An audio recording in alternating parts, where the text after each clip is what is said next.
Thanks everybody for showing up and coming to the second installment of our conversation with Dave Baranek. He's an F-14 RIO Tomcat Top Gun instructor and the author of Tomcat RIO, Before Top Gun Days and Top Gun Days. He's been gracious enough to allocate a little bit of time to talk to us and answer some questions tonight. So without further ado, Bo. Nice introduction. I have, man, Myers, that's a good background. I like that. Hey, you know, you gotta lead right into the skit. Let everybody know what you're about. Every meeting. Babaloo, same things. Nice Tomcat at sunset. I've used it. Did I say this before? I used a green screen sometimes, but I just leave my room in the background. Let's see if I can adjust. Yeah, you can see enough of everything. You know, tonight, I think we should start with questions, I guess. And, you know, we'll just tell stories and take follow-on questions and stuff like that. And Pale Horse, you can be the ringleader, moderator. Okay, that sounds good. If it's all right with you, I'll go ahead and start us off with a question then. And the other thing is, if you think I'm either going into too much detail, you can go, yeah, we know that. I don't mind you saying that. Or, you know, tell us a little more about that. Either one, I don't mind. Cool, awesome. So in your book, Before Top Gun Days, you talk about running an intercept and how it was a critical skill for a RIO. Yeah. Can you walk us through what a typical intercept was like? Well, it's hard to say what a typical intercept was because we varied them often through different training scenarios. But I guess I can tell you what a typical intercept was like. In some of our early training, it was a little bit more, and I'm talking about in the 1980s. So just a little bit more sterile. And so not as realistic and maybe, you know, not as good quality training. But, you know, everybody was doing the best they could.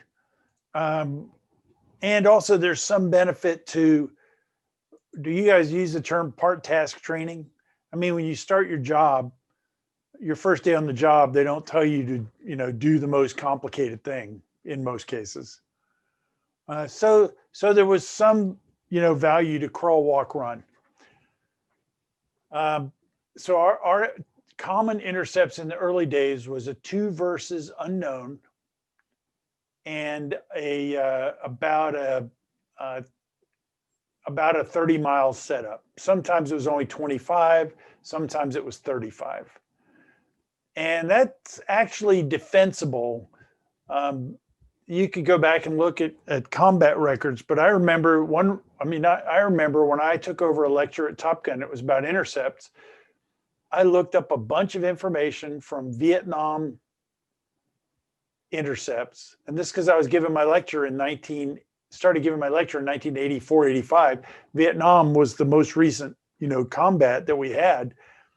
And I found that there were a lot of intercepts that were run at 20 miles, or that was like the average range of initial radar contact. And if you had asked me before I looked at the data, I would think, oh, a lot of them were pop-ups. You know, there's a MiG at your 6, or there's a MiG at 3 o'clock at 2 miles, you know. But there were a fair number of radar intercepts run, even in Vietnam. And then as time goes on, you get AWACS coming into the game, or E2s. And so, you know, you got a lot of good SA and control. Okay, so I told you the range, plus 30 miles plus or minus, and then 2 versus unknown. Variations. I like doing what we used to call short setups, just for lack of a better term. That was less than 20 miles, and we didn't even need control. And the bandits could do all kinds of things. They could take a big vertical split. They could take a big horizontal azimuth split, or they could fly in super tight and try to make you wonder where's the other guy until you get in close and you break him out, either visually or on radar. Okay, later in the mid-90s, after the Gulf War, so in the mid-90s when I went back to Fallon, training at Fallon was a lot more realistic. And I remember this one mission that I had. Our job was to protect the EA-6B. We had a F-18 Hornet and a Tomcat in formation. And I mean, I remember looking at my scope and it was just full of targets. And this was my big round TID. Some of them were good guys. Some of them were bad guys. Some of them were Datalink targets. Some of them were false targets that the AUG-9 would generate, even in track wall scan. I mean, it was difficult to manage that. And you had, because the airspace was pretty small at Fallon, you had a couple of bandits doing slashing attacks coming in supersonic. And it was just very challenging and confusing. And to my dismay, I detected a guy coming in on a slashing attack, did not identify him as a threat, did not get the shot off, and he came in and shot somebody. And afterwards, I started thinking, I'll bet that was, they're trying to replicate what happened to Scott Spicer or Spiker. Where a MiG-25, as I recall, got airborne in the midst of all the confusion on the first night of Desert Storm, just came in, found a Hornet, and shot it. On the other hand, when we were doing operation, I mean, it was really a wake-up call, slap in the face. When we were doing Southern Watch, we would sit back there on our cap station and we would look, 40, 50 miles or more into Iraq, and there was nothing between us and the nearest threat. So if we had run an intercept, it would have been a long intercept with a lot of time to adjust altitude, airspeed, geometry, and everything. Does that answer your question about intercepts? It was super informative. So what kind of considerations would you be making? Say you just had a one bandit group off at 45 miles or so. Like what are the considerations you're trying to take into account to set up for an optimal engagement? And I know that you said that your tactics weren't to employ the Phoenix because that was saved for fleet defense. So you're also, I guess, trying to use the Sparrow in that situation, correct? Yes. Well, and the first question is, what's your mission? So I think, so are you reading that? Did you say before Top Gun days or Top Gun days? I'm about halfway through Top Gun days right now. Okay. So a lot of times in Top Gun days, we were really at the Top Gun class, we were starting to emphasize mission and allowable risk. This was in the 1980s. And my rough assessment of things before that was they spent a lot of time working on tactics, techniques, and procedures, TTPs. And they spent a lot of time just reveling in the dogfighting ability of the F-14 and teaching a Tomcat crew how to beat a MiG-17 in an engagement. And I was fine with that. I thought it was great. But eventually people started realizing, hey, we need to get these guys thinking big picture more. So one of your first considerations is, what's your mission? If you are the pre-strike sweep, and what'd you say, you got one bandit group at 45 miles? Yes. Then you are in Fat City, because you're the sweep. You're probably ahead of all the friendlies. There's probably no friendlies in front of you. You're probably going to get a kill. You are out there to delay, disrupt, or destroy. I think those were the three words we used, the enemy. So if you if you're back in and before, about 1987, you're not going to be using the Phoenix probably for fighter missions. But AIM-7 is a good missile. Because we were using AIM-7Fs, AIM-7Ms, they were good missiles, but you could of course only shoot one target at a time. And you couldn't shoot, you had the range limitations. So you'd be watching these bandits and just trying to manage the geometry to get into position to shoot the AIM-7. Again, at this time, you're starting to think, okay, what are these guys? Are they MiG-21s, which could not shoot you in the face? Or are they floggers, in which they can shoot you in the face? Because we're going back in the mid-'80s, and the situation only got worse and more complicated. If they're MiG-21s, you're going to, close on them, try to get a little aspect to make your identification easier, and then just shoot their brains out when you get into range. You're not going to shoot at our max, but you'll shoot, sometime inside of max range. You'll kill who you can and then engage the survivors. And, especially at Top Gun, where, you didn't want to get shot, but still you were in a training environment, but it was a hard training environment. You would always hope there would be some survivors so you could get into a dogfight, because you wanted to do everything. And dogfighting in the F-14, especially against A4s and F5s, was fun. So then by the later 1980s, the world got so much harder. You could be facing Su-27s or MiG-29s with AA-10s, and they have, a very good engaged capability.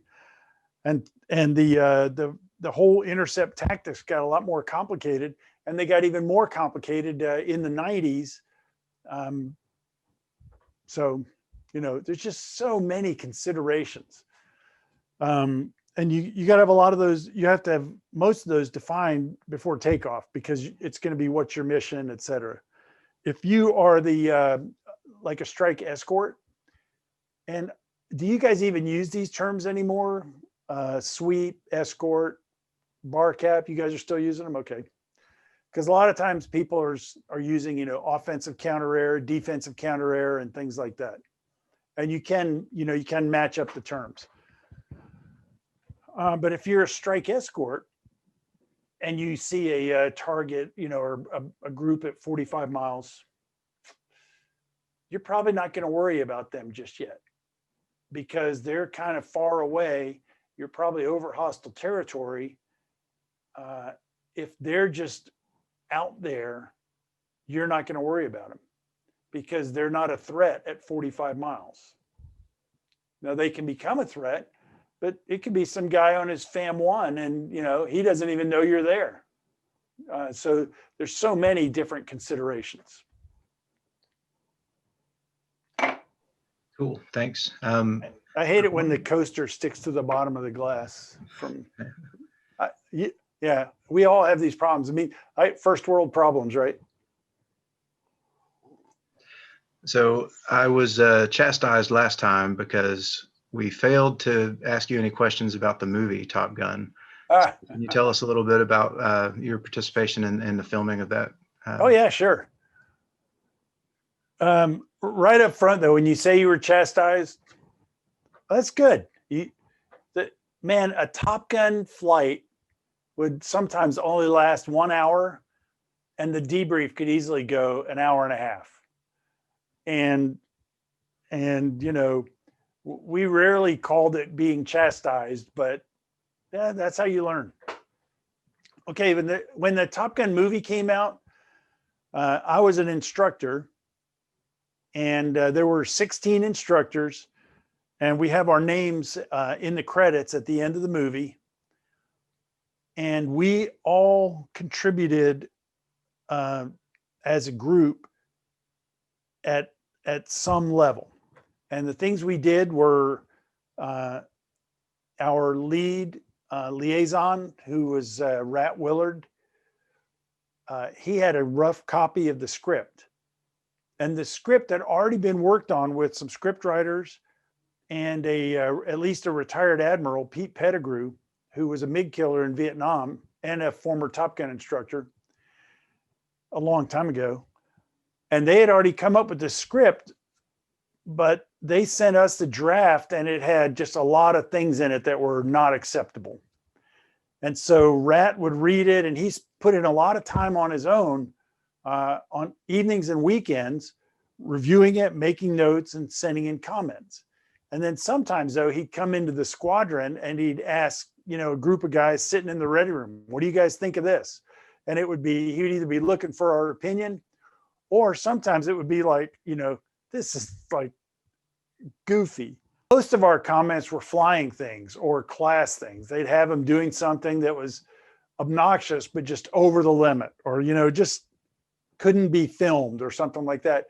And to their credit, Paramount accepted a lot of our comments, and they asked for our input. I mean, that's why he had the script. Okay, so that was before the filming started. So then when the filming started, the actors came around the squadron and they asked, how do you climb up into an F-14? Or, what do you do in this situation? Or, what if a guy sneaks up behind you? What are you going to do? And so they would ask, just random instructors. And they also, there was a time when a bunch of us went out to a bar and spent about an hour and a half with them, maybe more or less, and just, circulated as a group and told them stories and answered questions. So then when the filming started, we all flew the airplanes for them. They had 3 black F-5Es and 1 black F-5F. And so that way the Rios got to be in the movie also, because we only flew the F-5F at Top Gun. And then later they went up to Fallon, Nevada with all the A4 Skyhawks, or several A4 Skyhawks, and I think a couple of F-5s, and they filmed more scenes up at Fallon. And that's where they filmed the Top Gun class scenes and things like that. And I did not go on that trip. I think I had to go to Virginia to teach a class or something like that. So I didn't go to Fallon, but I heard a lot of great flying stories. And then after it was filmed, a former pilot, John Semkin, he and I got sent up to Paramount for 2 days. And what they told us was they wanted us to write dialogue for the flying scenes, because they said, well, we only had, we had some dialogue written, but we have a lot more flying scenes. We're going to keep them. We don't know what everybody would say. So we go up to Paramount and we go into the Paramount studios and we say, okay, let's look at what the flying scenes are. So they started showing us these segments, and a lot of the flying scenes are like, and if you look at the movie, you'll see this, like, 3, 4, 5 seconds, just little clips. And they started showing us segments, and we're looking at them going, this doesn't make any sense. And the big example that I remember is they had one time, they had an F-14 doing a loop, and it went up like this. And then the next segment, they had it come down like this. And we go, wait a minute. If an airplane goes up into a loop like this, it's going to come down like this. And the film editor goes, oh, yeah. And so we're going, look, this is like basics, but to them, it was all new. He didn't, they just didn't know it. So to their credit, they showed us how to operate the editing machine. They let us, me and Smegs, let us loose. And we sat there and we cut segments together and put a lot of things together and made a real story out of it. So then, after we had a rough cut together, they said, okay, watch it and make comments. And so we had to do all the dialogue. We did pilot to Rio, we did airplane to airplane, we did all the dialogue. And they had us run through that several times. And that was, a lot of that was the dialogue that got filmed in the movie. Wait a minute, I think I got a sneeze here. Just a minute.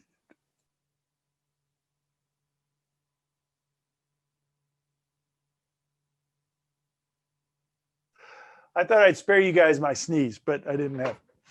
Okay, so those are things that I did to help the movie. It was kind of fun because it was different, but I can't speak for everybody, but I think the other instructors are similar to this. We did not make a big deal out of it. And as proof of that, I took a few pictures of flying with the black F-5s, but I didn't take any pictures of talking with the actors. And we talked to a lot of them, or hanging out with the actors, or any of that. I mean, if I had those pictures, you know, those would be valuable right now, but I just didn't take them. It just didn't seem interesting enough or like big deal, you know. It wasn't a big deal for us. It was just kind of fun amusement. So what did you think once it became such a big smash hit after the fact? I was talking to a guy at our local museum last weekend. Yeah. 2 weeks. Anyway, when they had a recent open house. And he walks up to me and he goes, you know, do you hate Top Gun or whatever? And I go, no. I go, why would I spend any energy hating that movie? It's not a documentary. And so he wanted to sit there and come from the point of real life and start, you know, picking out the hundreds of errors in the movie. And I said, you're coming at it from the wrong way. It's Hollywood. It's a movie. You should be happy that they have two guys in the F-14. And so that's my take on it. He was going, you know, did you guys used to take your masks off in the airplane? I go, dude, yeah, I took my mask off because I got tired of having that piece of rubber on my face. And he goes, you know, during a fight? And I go, it's not it's not a safety film. So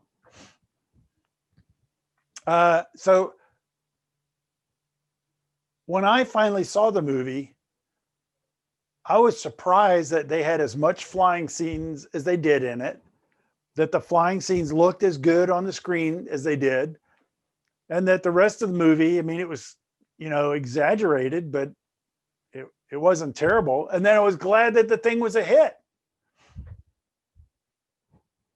So that's my take on Top Gun. I take it with a grain of salt, I guess. Does that answer your question? Yeah, it does. Okay, I'd like to open up the floor for some other questions. Has anybody got anything in their mind? I got one. Go. So in Tomcat RIO, you talk a couple times about the INS being unreliable. Would you say that in general, did that unreliability take the form of just like INS drift over Yes. time? And but not like total failure kind of stuff, more just like it not ending up in the same place. And Right. How drastic was that usually? Okay. Everybody has a question, right? Does anybody have, even if you did not read, you know, Tomcat RIO, which is fine with me. I read the book again about a month ago because it's been a while since, you know, I wrote it and proofread it and all that. And I kind of wish that I had not emphasized INS failure quite as much. But I will tell you that if you were in a situation out in the ocean, in other words, blue water ops, you always had to be ready to lose your INS. And you said exactly what it was. It would drift. And so drift would be indicated by if the drift is exactly drift. I mean, suddenly it thinks that if you're flying along at 225 knots max conserve and you've got a 30 knot headwind, but the INS is drifted, it could think you had a 90 knot tailwind. And the reason it comes up with that wind is because that's the way it starts to think, oh, we're moving across the Earth differently, there must be wind. And so, you know, it rationalizes. Okay. I would say that the INS drifted badly maybe 10% of my flights. So maybe even less. A lot of times it was fine. But there was at least one F-14 was lost through fuel starvation due to INS drift, and the air crew was not aware of it and did not handle it. So that's a true story, which I mentioned in the book. The worst case it would drift, it would fail, is it would give a bad platform horizon, and that was the pilot's primary attitude reference. And so you would have to try to reset it sometimes if it was bad enough. And when you reset it, all you're trying to do is get a level horizon. And there was a procedure for doing that airborne. And that was actually pretty rare, maybe once a year or something like that, twice a year. That was sort of my follow-up. Was we have like a couple different like fix procedures for the INS, like a TACAN fix, a visual fix, radar fix. Yeah. And so you said that you did those, but they were pretty rare. And was there like a preferred? No. Those were to correct for drift is what I did. Okay. You can do a TACAN update. And if you're in the United States, you can do a TACAN update, but that's not really that helpful because you're probably using a TACAN. And if you're out in the ocean, INS failure was a problem if the ship's TACAN was turned off. So there was no TACAN to do an update. So that was the easiest way to do an update, but it's the ones like, if you can do it, you don't need it. And when you need it, you can't do it. So, okay. Gotcha. Thank you. But go ahead. You were going to ask something else. Well, you just like, yeah, basically. So I was saying, what was your preferred method to do an update, and what were they like generally? Was it were you usually able to do an update, or was it just because visually you need some sort of reference point, stuff like that? So, well, yeah, you could also do a visual update. You could if you could identify a reference point on terrain and type in its latitude and longitude and say, "Fix, we are right here." And then there was this. So tell me if you guys are aware of this. There was this thing, I think it was called the Schuler loop. And there was a few RIOs who really got into this. And I'm going like, look, I'm not, okay. And that is, if you updated the INS, you might make it worse if you did it at the wrong time. And so it's, I don't know if it's harmonics or whatever, but there's a time when the error is maximized and minimized, and other machines are like this also. It's like if you want to keep a wheel spinning, but if your hand is slower than the wheel, you're going to slow it down, so that kind of philosophy. So there were some guys that said, don't update the INS because you'll make it worse because it's getting an input when it's trying to do the best it can, so. Gotcha. And like one last follow-up, sorry. Yeah. We had, so F-14 has Datalink 4 Charlie, like the fighter-to-fighter Datalink, at least in our version. Yeah. Did you guys ever utilize that? And particularly, did you guys ever do navigation updates using the fighter-to-fighter Datalink? That's an excellent question. I'm pretty sure my first squadron, we did not have it.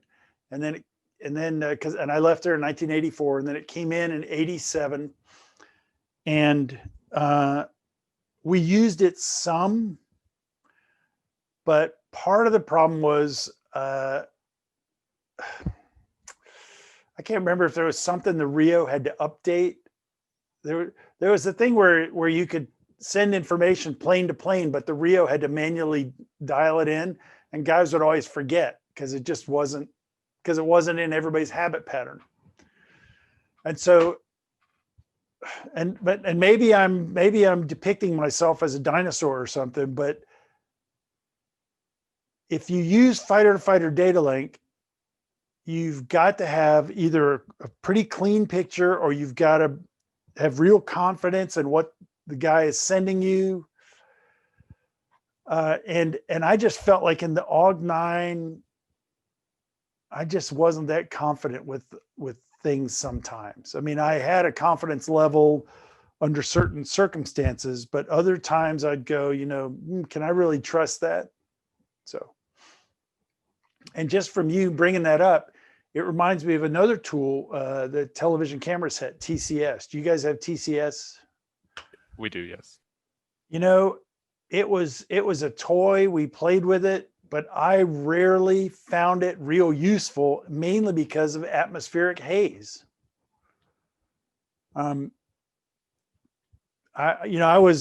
There's some good TCS videos. I think I may have taken some of them, and under certain circumstances, it was helpful, but I don't recall using it a lot during challenging 2V unknown, realistic, challenging, high-speed intercepts. I don't recall switching TCS, getting a VID, and then taking a shot. I don't recall us doing that very much. Awesome. Thank you. Yep. I've got kind of a obscure question. That's good. The Alpha Tomcat just came out Yeah. for us, and it's got the TF30 in it. And I had heard like legendary that this aircraft was really fast up high, like Angels 45 to 50. So I took it up on our sim, and I had 2 tanks on there. And with the 2 tanks on, the thing could barely get to Mach 1. But as soon as I dropped those tanks, it would go up to Mach 1.8 and 2.0, no problem. Was that something that's actually kind of accurate, or is that something that they kind of need to work on? No, I don't remember what the tank airspeed limit was. But I think that is pretty accurate because, one, the Tomcat wasn't really a high altitude machine. 40, even its service ceiling is only around 50,000 or something.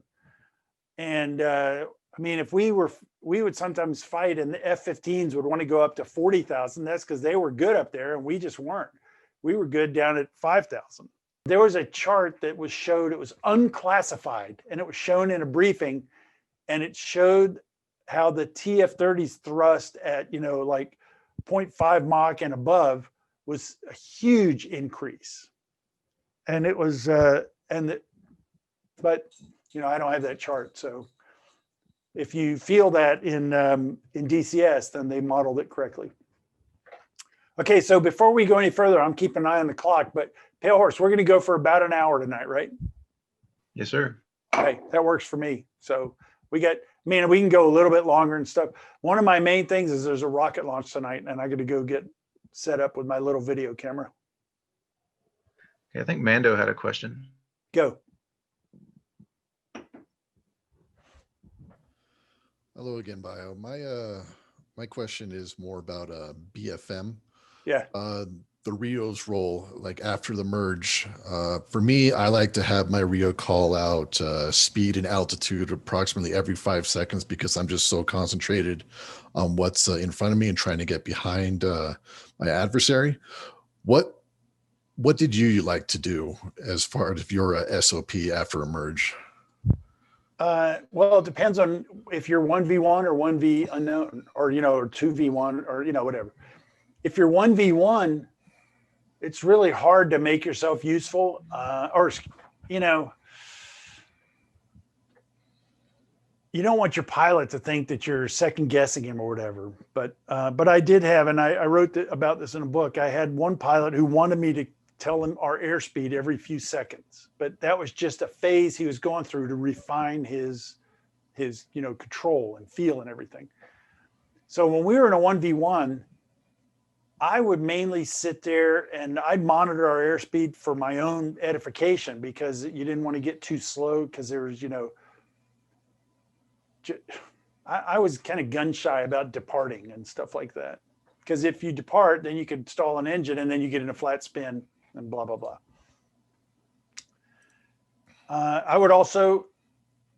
I would, look over his shoulder. I'd be taking notes for the debrief. Okay, 2 left-hand turns, and then we leveled out, and whatever. I'd be taking notes. I'd be watching our altitude. I'd be checking fuel. So all kinds of things. I'd just be kind of backing the pilot up in a 1v1. In a 2v unknown, if you get engaged, you got your hands full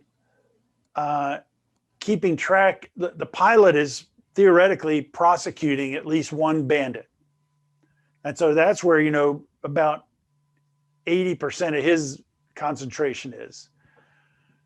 So I would spend the rest of my time keeping track of our wingman, because he's probably fighting a separate fight, but in our vicinity, and doing defensive lookout. That was my biggest stated responsibility, defensive lookout, and engaged in a 2V unknown. And then also I'm doing, safety of flight things like airspeed, fuel, altitude for training rules violation.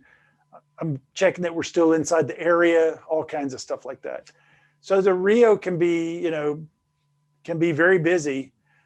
And so, Mando, you're being a pilot and you're thinking about what you want out of your RIO, right? Oh, you're muted.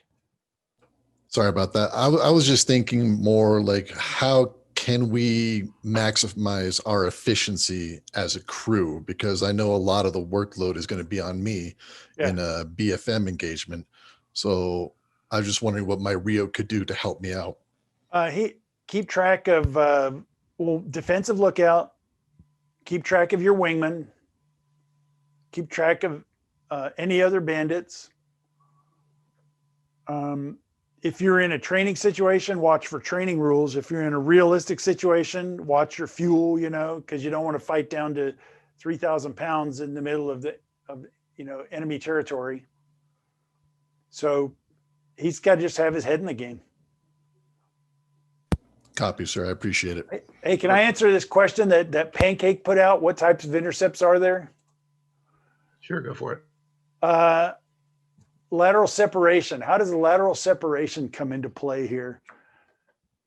That was something that you managed. And if you were expecting to do a face shot, forward quarter shot, then you'd want to stay within whatever the acceptable, or the range. You want to stay, pretty close to the bandit's nose. When I say pretty close, I mean within like 30 degrees, because your missile's range is maximized the closer you are to his nose. That's if you're going to take forward quarter missile shots. If you're going to join up on this guy and escort him because it's a Badger and it's peacetime, then you want to probably keep, 5 miles of lateral separation. So you can do a nice, easy turn and come nose on in the, or maybe even more. So he has a hard time seeing you. Stay outside of 5 miles of him. And then, start your turn and come nose on at 5 miles. Then you can roll in and join on him. But that's, peacetime escort mission. So lateral separation, I mean, like so many other things, it depends on on your mission and how's the intercept going to end. And this kind of makes me think, boy, I wish I could write an article about this, but it makes me think of something I saw on the Fighter Pilot podcast. You guys familiar with Fighter Pilot podcast, FPP? Okay, so somebody asked 1 circle or 2 circle fight. And the guy who answered it was an F-16 pilot, and his answer was, it depends.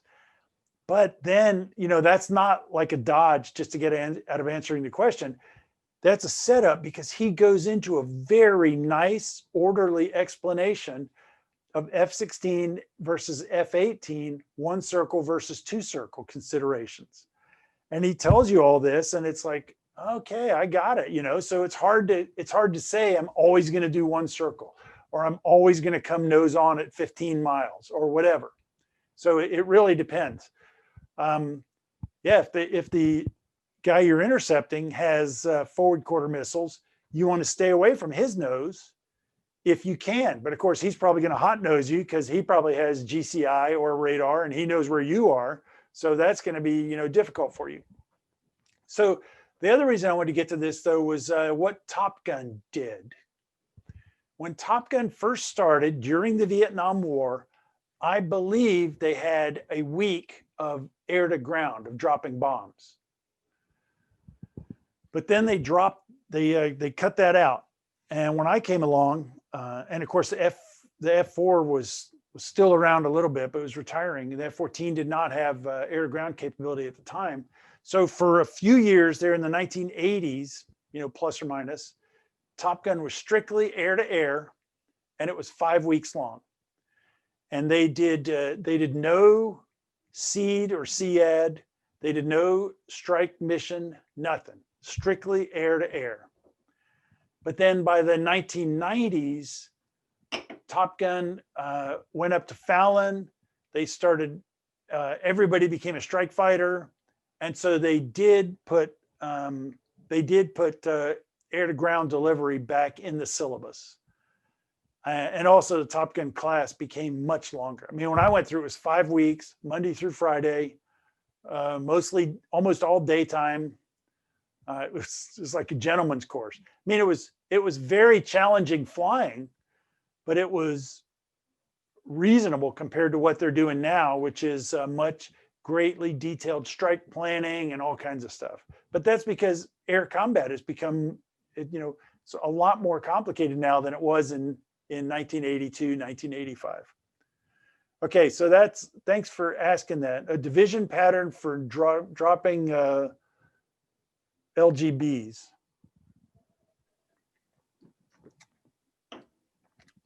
My training for dropping laser guided bombs, and this was strike practice in Operation Southern Watch in 1997-98. Everybody would fly in their formation.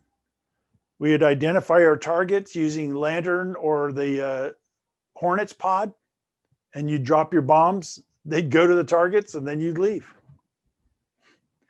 But that was how we practice it. But we never did it for real. We didn't get shot at, and so there weren't guys dodging SAMs or there was no air opposition at that point. So it's hard to say what it would really be like in really dropping it. Okay, think of your next question. I'm going to look for the speed limit for the tanks. Okay, we had one question from someone who's not able to attend tonight, but his question was, if during a BFM engagement, if you turn off roll SAS or pitch and roll. Okay, so the roll SAS, that was the second step in the ACM checklist. Sidewinder tone up, roll SAS off, alpha computer circuit breaker in. And as I recall, I mean, the reason I don't remember this is because one, I learned it in 1980. And two, after that, it was just a basic procedure. It's like something it's like fire is hot. Just if you're getting ready to dogfight, turn the roll SAS off. But thinking back, I believe the reason you did that is because it would fight the pilot because it's a stability augmentation system. And I'm kind of making this up. I'd have to do some research to tell you why. But you always wanted to turn roll SAS off before doing hard maneuvering. And did you leave the pitch stability augmentation on? Yeah, I guess we did. I guess. Because it's not in the, I don't remember that coming off at the, that being part of the checklist. Did you guys, sort of a quick follow-up on this, did you guys, when would you do like the ACM checklist? When would you do were you like we often just end up in a dogfight and we run like a fence-in checklist well before engagement, but we don't end up. It's sort of hard sometimes to find the time to do the ACM checklist. So is that something you did? Your ACM checklist should be your fence-in checklist. Are they two different things? Okay, so you guys basically before any kind of engagement you would do. Yeah, we did it before we did it before we entered the working area. Okay, gotcha. So you were flying with like roll SAS off that whole time? Well, you take off. It was a 60-mile transit. So you had, we're going, it was about 10 minutes. Okay. So as soon as you'd check out with San Diego departure and check in, you'd do your ACM checklist. And we did it, pretty quickly because you wanted to get everything done. Mhm. And then if we were, and this was all training environment. If we were flying into combat, when we flew Southern Watch, I don't think we did an ACM checklist before we took our station. We did some kind of a fence check. Boy, that was my most recent flights, and I don't remember very well how we did that because we were going over hostile territory. So you'd want to set up your lights different, your emitters, and all kinds of stuff. Cool. Thank you. Yep. We got anybody else with a question? I've got one. Go. Bio, for your deployment missions, was there any particular type of mission that you particularly enjoyed that you were kind of happy to see when it came up on your rotation, and maybe kind of why that you enjoyed that more than others? Oh yeah. Well, my deployments were two very different types. My first 4 deployments were all in the 1980s. They were before the Gulf War. We spent a lot of time drilling holes in the sky. We would save fuel, and then at the end you would maybe dogfight against your wingman, or sometimes you'd go through something called Indian country or ACM corridor. You guys ever heard of that? Okay, that was a TACAN area off the ship. And they said Indian country is between the 050 and 060 radials, 20 to 30 miles from the ship. So it was a big rectangle of airspace, and anybody flying in that could be jumped. And so if you wanted to do ACM, you would just fly into this thing, and you might see somebody waiting on the side, or you might go wait on the side for somebody to come flying in. And it was a free for all. And it was fun back in the air wings where we had 2 A7 squadrons, 2 F-14 squadrons, and an A6 squadron, because there was all those people were willing to play. But beyond that, a lot of those flights in the 80s were boring as heck. I mean, and they called it CAP, but there was no, you just go out and fly around, and then maybe you'd be able to do 1v1 intercepts against your wingman on the other station 30 or whatever miles away. But you were always saving fuel for the last, 10 minutes of the flight in case you could, when your mission was done and you could dogfight. And so those were times like that when I say it's boring, but I would sit there and I tell myself, I'm bored, but it's in an F-14. And 2, the whole time I'm sitting there playing with my radar. I mean, I would dial all the dials down, and I'd just do all kinds of things, play with the radar. So I felt like that helped me a lot. Then later in the 80s, we did more CAP, but also they would also schedule ACM training flights or intercept training flights. So they weren't all CAP flights. You'd every few days or a couple of, whatever, once in a while, you'd be scheduled for a 2v2 against A7s or A6s or whoever, or the other F-14 squadron. So there was ACM training flights, and it was a little bit more exciting than CAP.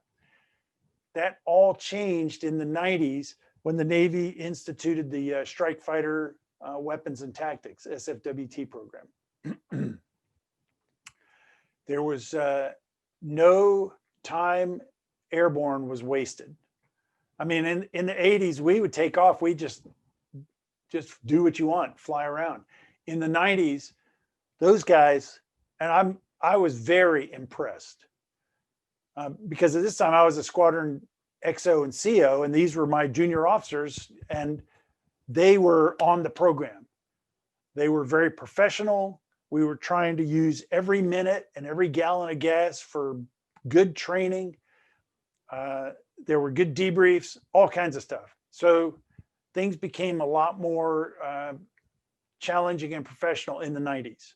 That being said, yeah, of course, I liked ACM flights. I just always liked them. I liked operating the radar.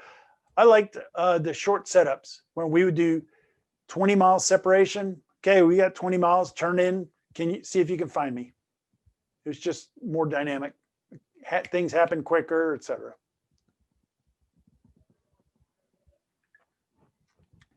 But we didn't do those in the 90s. Aggressors. How did we implement Red 4 tactics, F5, A4, other platforms?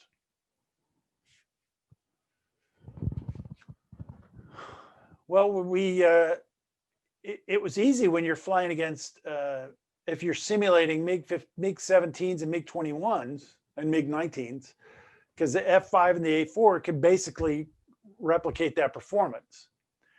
But what we would do is we would fly the similar formations that U.S. intelligence had observed. You know, we saw the Soviets and other Soviet, aligned countries. We were watching their stuff on radar and all kinds of stuff, and seeing whatever we could see. And so we would, replicate their formations. Sometimes they would do deceptive tactics where they would do a post hole. And you guys use that term, post hole? It's where usually like a division is flying forward, and then two of the planes will do a descending 360 spiral. They call it a post hole. And what that does is changes altitude by a great amount, gives them a little bit of separation and stuff like that. And so anyway, the Soviets in the 80s, they were doing all these kind of tactics. And so we flew tactics like that in the F5s and A4s. And we were pretty faithful about recreating their tactics. So then when the MiG-29, simulating the flogger, it was difficult to go that fast. An F5 at max speed could go, 1.1 or something. A flogger could easily do more than that. But you could do some of the tactics that the floggers did. But then also when the MiG-29 and the Su-27 came along, that's when the F-16 became essential. And they continued to fly, tactics that we'd observed in the enemy. And as I mentioned earlier, when we engaged the Iraqis in Desert Storm, we got a lot of information about how they fly, Plus, we got information from, other combat environments around the world, the Falklands, the Israeli combat, stuff like that.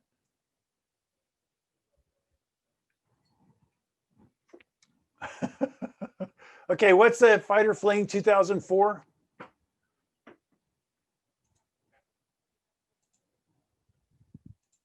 The last time you were on here with us, Bio, we had talked about, I had asked the question because we were talking about, is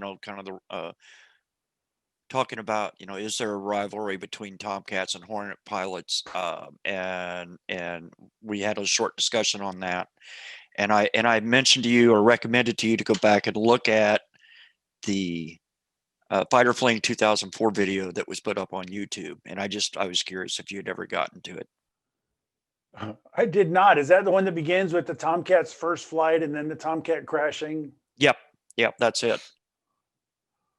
Huh. I feel like I've seen this before, but so what is the specific so it's about halfway into it, you see the where the guys that put this video together, they took a shall we say a lighthearted shot at the Hornet pilots. I think I have seen that. Where they had their F-18 models with handicap stickers on it. And well, that reminds me of something that I saw in I guess it was probably at Oceana.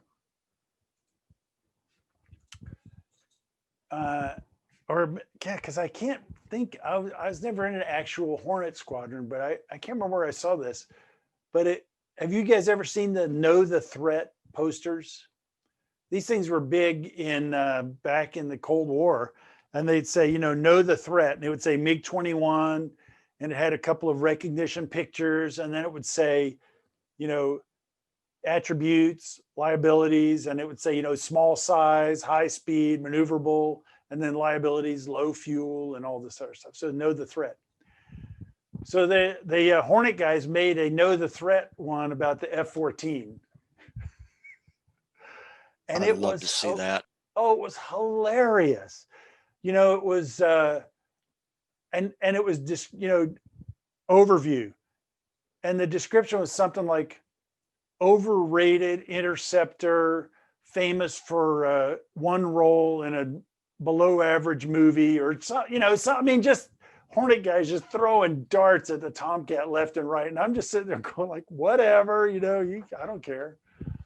Jealousy. So, there is a big rivalry, and now I'm seeing where the I'm scanning this fighter Fling video. Oh, they show the I do need to watch that. Well, there's a bit of a rivalry in our group too, compared to the Hornet guys and the Tomcat guys. So. Oh yeah, sure. Rivalry that I have, and I'll just say this here. I've hinted at it in articles. Is F-15 guys, but I've talked to other guys and they say, oh yeah, F-15 guys are like that for everybody. So I say, okay. And Well, I've got one quick question, might be a dumb one, but modern era, there's plenty of intercepts where the Russians like to fly into Alaskan airspace or fly into British airspace. During the Cold War, though, especially in the 80s when they still had the budget to, fly around as much, would that have been seen with as much tolerance as it is today?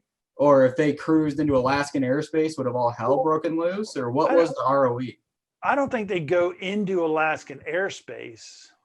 I mean, they get intercepted off Alaska, but I don't know what the real story is. I don't think they enter American airspace. Okay. But would that kind of personality or that kind of flying maneuvers be acceptable in, during the latter half of the Cold War? That's probably the problem is that it was like that back then, but it's been so quiet for the past 30 years, or, since the Soviet Union fell apart. Russia has, took a step back, but now they're out there flexing their might again like they used to. And so I think, yeah, there were a lot of encounters back during the Cold War, up and down the U.S. East Coast and all kinds of stuff. But there was no media to report it.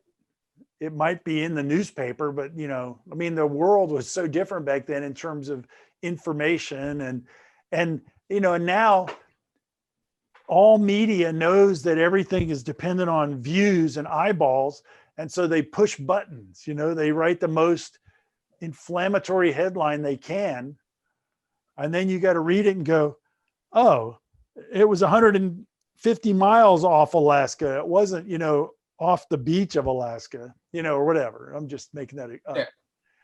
I will tell you that we did similar stuff just before I got to VF2, my second F-14 squadron. They had gone up and flown off the Soviet Union, and they did take TCS video because they were in controlled situations, and you could see Soviet floggers and you could see the Soviet Union in the background. Now, the American air fighters were very careful not to break Soviet airspace. That's why it's identified as Soviet airspace. Look, this is the line, we will not cross it. And the E2 was very aware of that. And on the videos, you can hear them talking about that.